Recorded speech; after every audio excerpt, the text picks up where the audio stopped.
बहुत बड़ा जख्म दहलू हमके निशानी में। अरे बहुत बड़ा जख्म दहलू हमके निशानी में। हमार बदुआ लगी तो के तोहरे कहानी में। अरे करे जा हमार दिलवा तोड़लू तक कोनो बात नहीं।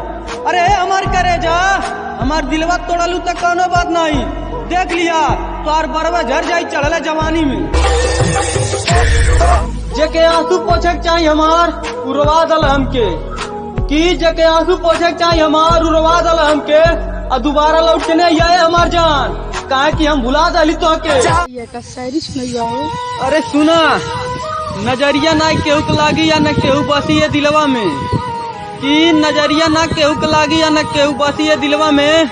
अरे युवराज भाई ले आते नेबुआ 3-4 ठो मरचा पहन के घूमल जाई सिनेमा में। कहत रही है कि तोहरे में वो बात नहीं बा आ जात जात कह दिल तुहार कोनो औकात नहीं बा कि कहत रही है तोहरे में वो बात नहीं बा आ जात जात कह दिल कि तुहार कोनो औकात नहीं बा।